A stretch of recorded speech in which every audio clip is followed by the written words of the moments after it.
Nah, oke anak-anak, yang selanjutnya itu adalah keterbukaan masyarakat terhadap suatu perubahan. Nah, di mana di sini ya, masyarakat itu ya harus terbuka terhadap sesuatu yang baru, ya. Nah, tentunya sesuatu yang baru itu adalah sesuatu yang membawa pengaruh terhadap perbedaan masyarakat Indonesia. Nah, masyarakat perkotaan itu relatif mudah menerima orang asing atau budaya lain, ya. Kalau masyarakat pedalaman itu sebagian besarnya pasti sulit untuk menerima sesuatu yang baru, ya. Karena mereka itu akan tetap bertahan pada budayanya sendiri, pada kepercayaan mereka yang sudah mereka jalankan selama beberapa tahun atau misalnya selama belasan tahun selama mereka hidup.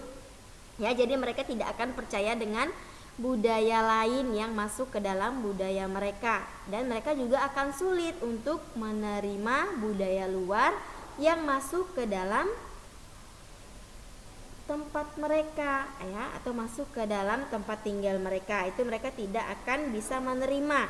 Artinya mereka sulit untuk menerima hal tersebut, ya. Jadi tidak seperti orang yang ada di perkotaan, ya. Mereka yang ada di daerah pedalaman itu mereka akan lebih sulit menerima budaya luar yang masuk ke budaya mereka, ya. Jadi mereka tidak mau, ya, menerima budaya baru yang masuk kemudian nanti akan mengubah budaya mereka, seperti itu, ya. Nah, jadi tadi kita sudah melihat, ya, ada 5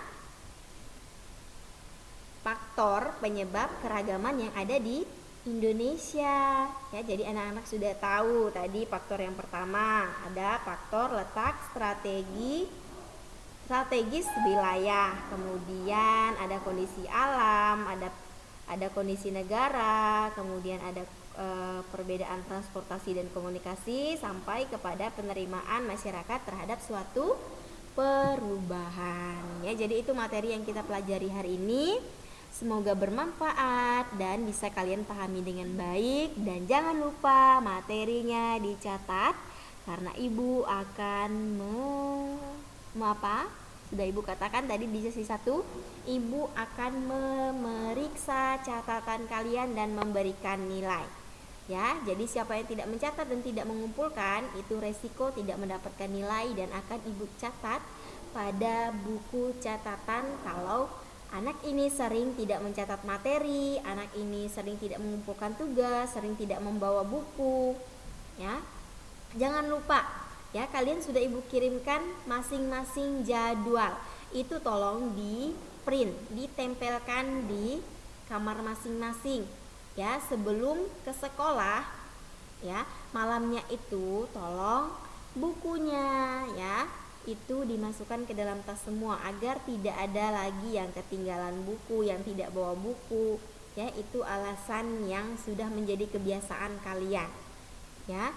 Kalau yang namanya kita sekolah, ya wajib membawa buku, namanya kita belajar, ya. Bagaimana kita bisa belajar kalau kita tidak membawa buku pelajaran, ya. Buku LKS tema 8 itu dibawa, ya. Matematika itu dibawa sesuai jadwal, kemudian pelajaran yang lain itu juga dibawa, ya. Jangan lupa buku catatan, buku latihan, buku PR itu dibawa semua, ya. Berat memang, tapi itu memang udah tugas kalian untuk belajar di sekolah, ya.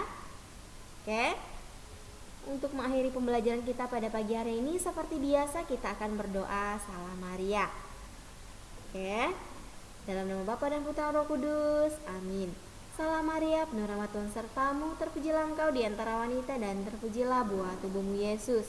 Santa Maria, Bunda Allah, doakanlah kami yang berdosa ini sekarang dan waktu kami mati. Amin.